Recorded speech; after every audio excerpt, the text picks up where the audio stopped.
Niagara கட்டில் ஒரு plaza set எடுக்கணும்னு நினச்சிங்கன்னா இதை நீங்கள் ட்ரை பண்ணி பார்க்கலாம். பொதுவாக ஒயிட் கலர் எடுக்கும்போது நம்மளுக்கு வந்து பார்த்தீங்கன்னா டிரான்ஸ்பரண்ட்டாக இருக்கிற மாதிரி ஒரு ஃபீல் இருக்கும். பட் இந்த குர்த்தி நான் ட்ரை பண்ணி பார்த்ததில் அந்த மாதிரி எந்த ஃபீலுமே இல்லை. உங்களுக்கு வந்து பார்த்தீங்கன்னா ஏன் அப்படி சொல்கிறேன் அப்படின்னா, ஆல்ரெடி இது வந்து நம்ம போஸ்ட் போட்டிருந்தோம். உங்களுக்கு வந்து 299 cash on delivery free shipping அதுக்கு நம்ம வந்து போட்டிருந்தோம். ஆனால் இப்போ பார்க்குறது வந்து பார்த்தீங்கன்னா 399 ஏன்னா அந்த ஆஃபர் வந்து உங்களுக்கு முடிஞ்சிச்சு. இதில் வந்து பார்த்தீங்கன்னா செஸ்ட்டுக்கு கழுத்துக்கிட்ட இருந்து உங்களுக்கு செஸ்ட் வரைக்குமே வந்து டபுள் லேயர் கொடுத்துருக்காங்க உள்ள கிளாத்து. ஸோ அதனால் நம்ம இன்னர்ஸ் போடும்போது உங்களுக்கு டிரான்ஸ்பரண்ட்டாக தெரியாது. நைரா கட்டனுங்கிறக்காட்டி நீங்கள் பார்க்குறதுக்கு வந்து பார்த்தீங்கன்னா இது போடும்போது ரொம்ப சூப்பராகவே இருக்குது இந்த கலெக்ஷன்ஸு.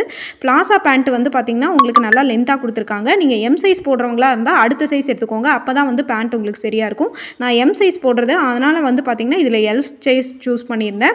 ஆல்ரெடி இது போட்ட ரிவ்யூ வீடியோ வந்து போட்டிருக்கேன். அதை இதில் டேக் பண்ணுறேன். பார்த்துட்டு பிடிச்சிருந்தா ஆர்டர் பண்ணிக்கோங்க. இந்த ரெண்டாவது வீடியோ எதுக்குன்னா ரேட் இன்க்ரீஸ் ஆயிடுச்சு. அதனால் இந்த வீடியோ வந்து நான் போட்டிருக்கேன். ஸோ நீங்கள் கேட்ட டவுட்டுக்கு எக்ஸ்பிளைன் பண்ணியிருக்கேன். இந்த மாதிரி புது புது ஆஃபருக்கு நம்ம சேனலை